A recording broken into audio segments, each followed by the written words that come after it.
with Philippe.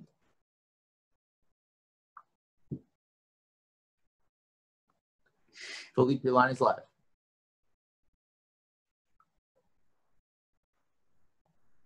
Up. Hi, Mads, how are you? I'm Philippe from the fight site. Welcome to Paris. What's up, Philippe? How you doing? I'm doing great. I'm very pumped to see you fight this weekend. Actually, for me, you're kind of like the main event, bro. So, thanks, man. I was super surprised that you signed with Bellator, but I was pleased with it. Can you talk how it came? Did you think you will sign to another big promotion that early after your Cage Warrior experience? To be honest, I've been hot for Bellator for quite like a couple of years, and then it was natural, and then the opportunity was there, and it was just natural. So yeah, that was perfect. That's pretty dope. Earlier this year, you did an interview with a colleague of mine called Ben. You did a long interview from Ben from the fight site, where you mentioned that we talk about Japanese neckties, boxing, and you mentioned that you had like a huge love for boxing, and that you will often get, in those months where you study one specific boxer, like a James Toney, Arthur Gatti. I saw you put some Johnny Tapia highlights recently. Can we expect some stuff from Johnny Tapia that I should watch on Saturday?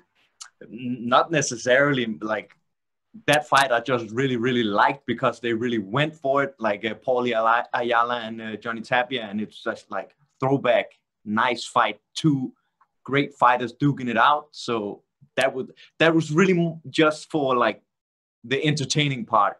That fight, I can't really take something out of, but yeah, it was a good fight. I haven't really studied Johnny Tapia that much, other than he was, rest in peace, a cool fighter, really cool fighter. All right, question from Steve Jewin. Given your recent run of success here in Cage Warriors, are you at all disappointed with how your UFC stint went? And are you looking to prove something here on Saturday night? So how I feel is like martial arts is MMA. It's like a learning process. And like I was young, I'm still young, and I learn on the job. I'm still learning. What I try to do is I just go out and perform to the best of my ability. That's all I can control. I cannot control results, this and that. All I can control is going out and performing to the best of my ability. And if I do that, then I'm going to have a great night. Yeah. And a follow-up, the Japanese necktie, you've secured a couple of victories with that, I believe 4. Yep. What is it about that about that move that you find available so often? I don't know. People stick their head out, and I take their head home with me. I don't know. Yeah, it just fits right into my game, and yeah, it's a good submission, a very underrated submission as well. I think a lot of people, if they actually trained or somebody showed them how to do the Japanese necktie, they would find it super easy to implement in their game. Yeah. Okay, we'll go back to the questions from the callers here. Donna? Hey, Mads. Can you talk me through what it was that made you sign with Bellator when you did? Of course, it came during pandemic times, and I'm sure there were a lot of things up in the air for you. But talk me through the decision to sign with Bellator. Like I said, I've been hot for Bellator for like a lot of years. I think it's a super cool promotion, and like the production and the fighters.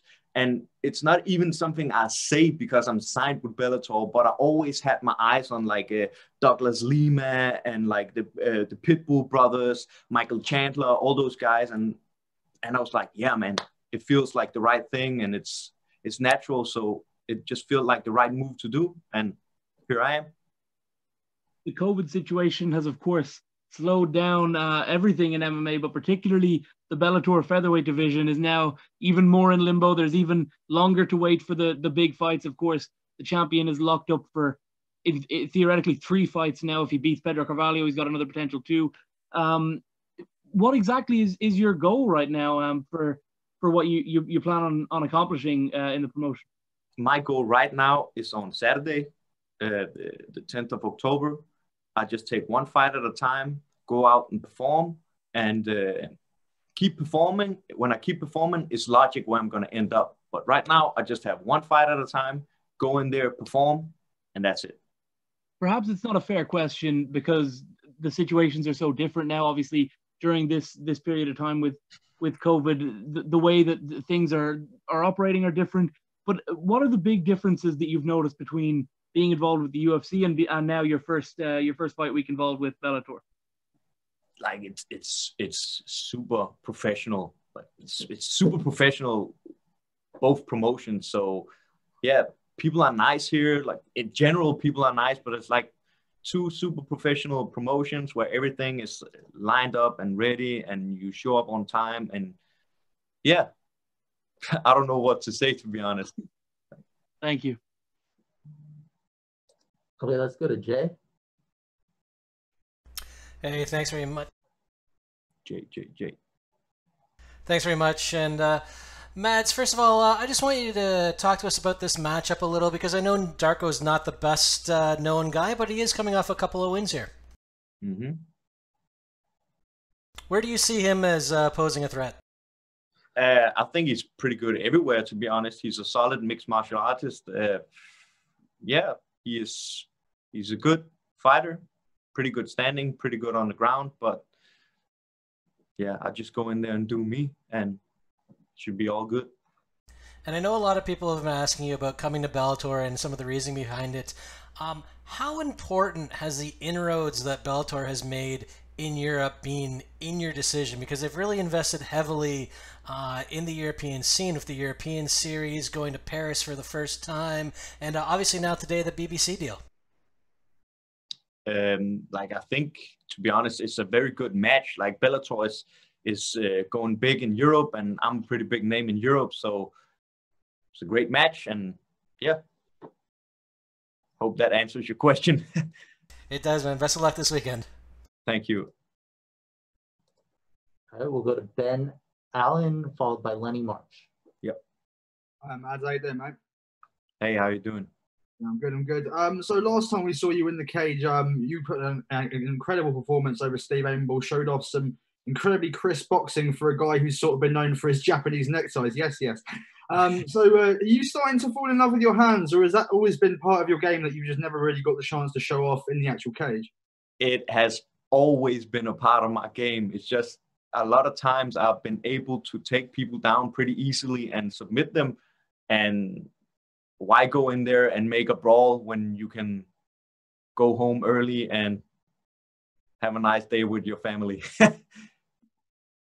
And just one more from me. Obviously, you've been launched into the Bellator featherweight division, which has some great names into it. I know a lot of guys are tied up in the Grand Prix at the moment, but what sort of guys in the division excite you as potential matchups for down the line? I don't think that way right now. Like I said earlier, one fight at a time. But a dude I look up to be honest, I think he's a great fighter, is the current champ. I think he's a great fighter. And yeah, I wouldn't say, look up to, but I think he's a very great fighter, and he's all round. He's like one of the best out there. Yeah. All right, we'll go to Lenny, followed by Santiago. How's it going, Mads? What's up, Lenny? How you doing? Yeah, I'm good, thank you. How about you? I'm good, thank you. All right, we'll move on to questions so we don't waste your time. So, so it'll be your Bellator debut this weekend. How important is it for you to start off with a win in your Bellator career? How important is what? Sorry? To start off with a win in your Bellator career. Of course, it's important to start off with a win. But like I said earlier, I cannot control winning or losing. We've all seen fights where people go in and beat the living out of the other guy, and the other guy swings once, and then the dude is knocked out like a Rocky movie. All I can control is going in there and perform. And when I perform, it's going to be a good night. Yep. Last one for me. You've got 8 career submission wins, as someone mentioned earlier, but you've never knocked someone out. What do you need to do to get that over the line? I don't know. I don't even think about that. I know it's a boring answer. Like, if it's there, it's there. If it's there, it's there. If it's not there, then it's not there. It's funny because in my amateur fights, I had a couple of amateur fights. I actually only won by TKO or KO, but as a pro, I only won with submissions. That's pretty funny. All right, Santiago, followed by Giancarlo. Hi, Matt. Greeting from Amsterdam. How are you doing? I'm good, thank you. How are you? I'm doing fine. Thank you for asking. I have 3 short questions for you. Is it true that Denmark didn't suffer that much from the pandemic? No, we've had our fair share of the pandemic. I would say. I think you were thinking of Sweden, maybe. All right. Yeah, all right. So that's good. There's a lot of momentum behind Danish MMA. Can you feel that as well in Copenhagen? Yes. Yeah, I can feel it a lot in Denmark. Before, Denmark used to be a boxing nation. And we had this world champion called Mikkel Kessler, and everybody was behind him. But since he stopped, and a lot of Danish MMA fighters started doing good, then people turned towards MMA, and boxing is basically dead, and MMA is taking over back home. So yeah, I can definitely feel it. And last thing for me, who is going to be in your corner? Is it Nikolai? Yeah, Nikolai is going to be in my corner. That was quick. Yeah, I cut you off there. Sorry. We'll go to Giancarlo, followed by Philippe. Hi, Mads. During this time, a lot of people had to adjust to this new norm with COVID and a lot of time off, maybe with the shutdown. Was there any hobbies you picked up during this time or anything you learned about yourself? I play a lot of NBA 2K. I like FIFA, and I saved my Xbox 360 so I can still hand out a can of ass whooping for people who play Fight Night Champion. That's awesome. And final question for me. You spoke on there about your Danish MMA. Who are some of the guys on your team who have really helped you out in your career so far and have been the biggest part of it? I have Damir Hatzovic, and we have Louis Glisman, and then we have a lot of wrestlers and jiu-jitsu players at the gym, and then of course my coaches, Mikko Palo, Coach Kupti, and Jesper Brengård. Thanks a lot. Best of luck. Thank you. Okay, let's go to Luis. Hi. Hi. How you doing? How much different was this fight week for you? I think the biggest difference has been that we have to be in quarantine, and we got like a stick. It felt like it was this long up in our nose to get checked for COVID. That might have been the biggest difference. You're a former UFC fighter. You're a former now you're a former cage warrior. What can you tell us about your career?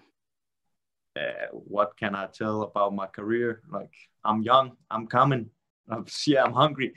All right, let's go to Nat. Hi, Mads. You have an exceptional submission win percentage. Do you believe that this is how the fight plays out come this Saturday? I have a saying that when I go into a fight, I don't expect or predict anything because it's a fight. And if you go there and expecting something, you're probably going to get knocked the hell out. So I just go in there, do me, adapt. Whatever happens, happens. Brilliant. Thank you. Thank you. All right, and our last question, we'll go back to Philippe. Is that the $1 million question? Who is going to win the NBA title? Oh, I can ask you that. I can ask you. I think the Lakers going to win, but no, I have a better question than that. Okay. Who do you think is going to win, Lomachenko or Teofimo Lopez? I know you must like Lopez because he used some of the same sleeps and defense that you do. Yeah. So I was wondering what you think of that fight, if you had time to think about it. I think Lomachenko is going to win. I don't see anybody that's better or actually near Lomachenko's level out there. I think it might be a little too early for Teofimo Lopez right now. I think it's a little too early. And Lomachenko is so experienced and he's so slick, man. He can box up close. He can box from a distance. He can move. He got all the small, subtle details. Like, to me, it might sound crazy, but to me, he might be the closest thing we've ever had to a perfect boxer. Like, his hand position is always correct. Like, he's always like in good balance. He's always where he can hit you and you can't hit him. It's beautiful to watch Lomachenko. So I think Lomachenko is going to win. But thank you very much, man. Teofimo Lopez is great, though. All right. And with that, we will wrap things up. Thank you very much, Mads. Appreciate it. Thank you, guys. We'll be back shortly with Oliver and Tim. Have a great evening.